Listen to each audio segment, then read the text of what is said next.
누가복음 23장 32절부터 38절까지 하나님의 말씀입니다. 또 다른 두 행악자도 사형을 받게 되어 예수와 함께 끌려가니라. 해골이라 하는 곳에 이르러 거기서 예수를 십자가에 못 박고 두 행악자도 그렇게 하니 하나는 우편에 하나는 좌편에 있더라. 이에 예수께서 이르시되 아버지 저들을 사하여 주옵소서 자기들이 하는 것을 알지 못함이니이다 하시더라. 그들이 그의 옷을 나누어 제비 뽑을세 백성은 서서 구경하는데 관리들은 비웃어 이르되 저가 남은 구원하였으니 만일 하나님이 택하신 자 그리스도이면 자신도 구원할지어다 하고 군인들도 희롱하면서 나와 신포도주를 주며 이르되 내가 만일 유대인의 왕이면 내가 너를 구원하라 하더라.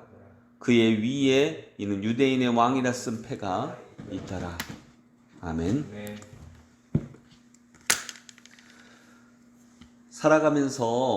우리는 살아가면서 세상 생활을 하고 직장 생활을 하고 또 신앙 생활을 하더라도 교회 생활 속에서도 비슷한 모습입니다.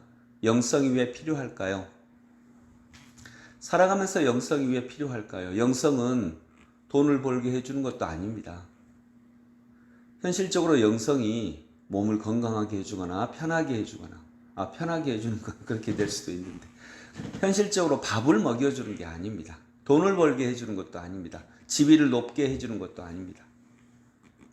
다 연관은 되어 있지만 직접적으로 그것과 연관되어 있지 않습니다. 그런데 왜 영성은 필요할까요? 영성은 왜 필요할까요? 여러분 오늘 본문에 보면 예수님은 관리들이 비웃습니다. 세상 사람들이 비웃습니다. 저가 남은 구원하였으니 만일 하나님이 택하신 자 그리스도이면 자신도 구원할지어다. 이렇게 비웃습니다. 이 말은 사실이거든요. 남을 구원하기 위해서 자신을 던져야 하기 때문에 자신은 구원할 수 없어요. 이 말은 사실인데 야 구원자가 어떻게 자기도 하나 구원하지 못하냐 이렇게 얘기하면서 비웃습니다. 영성은 왜 필요할까요?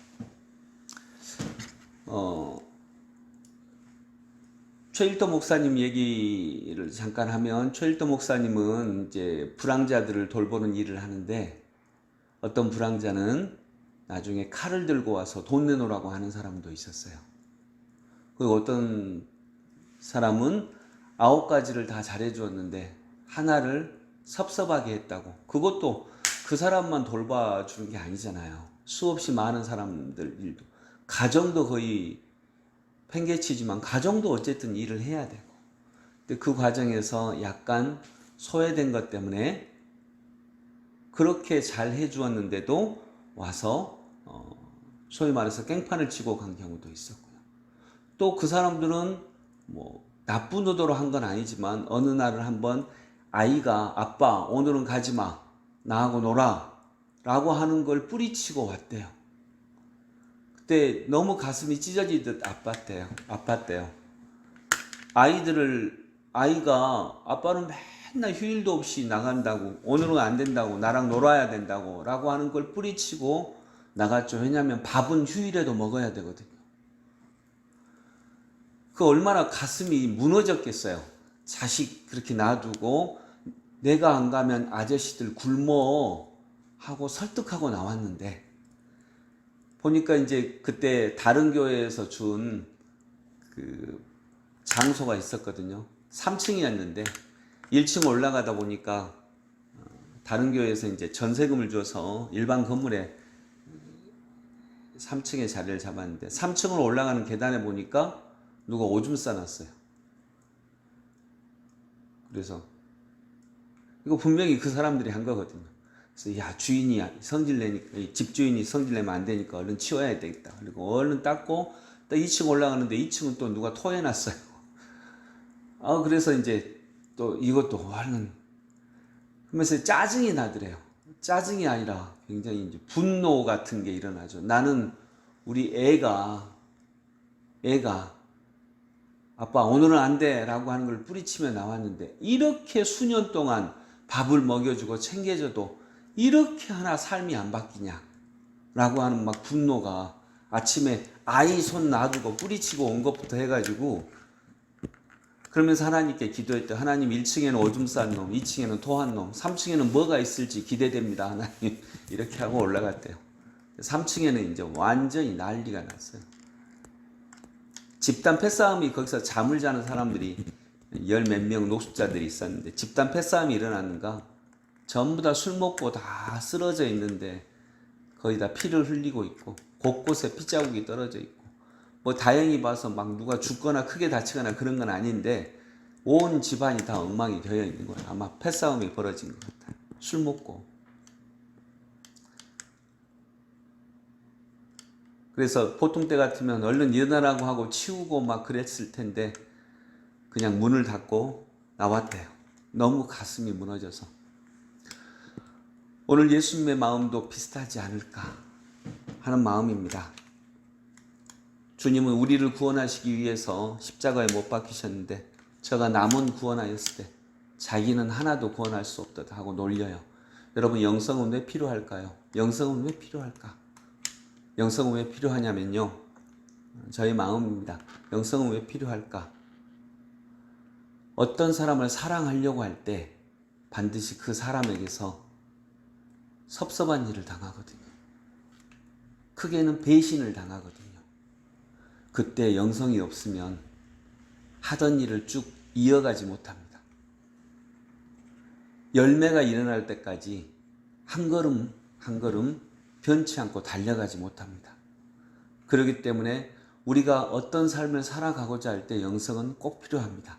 제가 오늘 노숙자 이야기를 해드렸지만 그건 꼭 노숙자들만은 아닙니다. 친구 한 명을 진실하게 사랑하려고 해도 이런 일을 겪습니다. 그리고 그냥 자식을 진실하게 사랑하려고 해도 자식한테 배신까지는 아니어도 자식한테 반드시 섭섭한 일을 당합니다. 부부지간에는 안 그런가요? 부부지간에는 안 그러나요? 그래요. 그러니까 결론적으로 무슨 얘기냐? 이런 크게는 배신감, 작게는 섭섭함을 이겨내지 않는 한 우리는 진짜 사랑을 할 수가 없습니다. 그래서 영성이 필요합니다. 그렇지 않으면 영성이 없으면 중간에 가다 그쳐야 되거든요. 그치는 건 그래도 나아요. 중간에 어떤 모습으로 그치냐? 극심한 배신감으로 그치게 되거든요. 극심한 외로움으로 그치게 되거든요. 그리고 부정적 기운과 세상은 다 이래. 세상은 다 썩었어. 세상은 다 썩었어라고 생각하면 세상도 나쁜 거지만 세상은 다 썩었어라고 하는 사람도 굉장한 영적 저하를 만나게 되는 거예요. 그래서 말씀을 결론 내리면서 여러분 영성은 왜 필요할까요? 바로 이것 때문입니다. 오늘 주님은 어떤 모습입니까? 주님은 극심한 배신을 만납니다. 사랑하셨다가 그리고 지금 본인이 주님께서 우리를 구원하시기 위해서 그들을 구원하시기 위해서 그들 속에는 우리도 포함됩니다. 나도 포함됩니다. 나를 구원하시기 위해서 이렇게 전혀 지지 않아도 될 십자가의 고통과 외로움과 아픔을 겪고 있는데 내가 주님을 배신하는 거예요.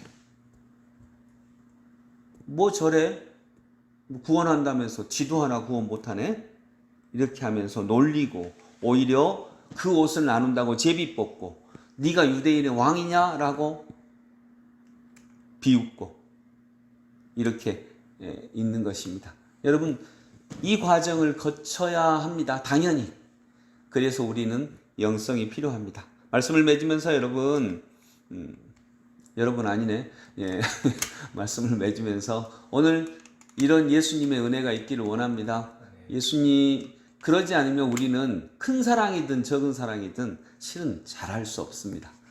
그래서 오늘 예수님께서 우리를 구원하시기 위해서 우리 곁에 우리 대신 십자가에 못 박히시지만 결국 그 십자가에 못 박히실 때 우리가 주님을 놀리는 것처럼 우리도 많이 그러잖아요. 야, 뭐 예수 믿는다면서 그거 하나 못하니? 그거 하나 이렇게 하니? 라고 하는 이런 놀림들 또 크게는 배신감, 작게는 섭섭함 이런 것들을 빠져서 우리 역시 주의 길을 조금 멀리서 걷게 되는 이런 길들, 이런 것들을 이길 수 있는 주님의 은혜. 그래서 주님은 배신감도 참으셨고요, 작게는 섭섭함도 참으셨고 견디셨고, 왜냐하면 그것이 당연히 있어야 하는 과정이니까. 그 과정을 건너서 결국 부활의 영광까지 나아갈 수 있는 하나님의 은혜가 있기를 원합니다. 기도하겠습니다.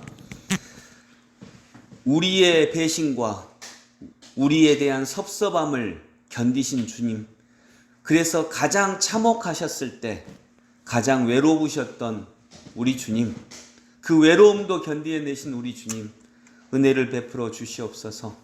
하나님, 우리 역시 이런 배신감, 섭섭함, 외로움을 다 이겨내어 예수님을 닮은 진짜 사랑에까지 나아가는 교회, 진짜 사랑에까지 나아가는 성도 되게 하여 주옵소서. 예수 그리스도 이름으로 기도드립니다. 아멘.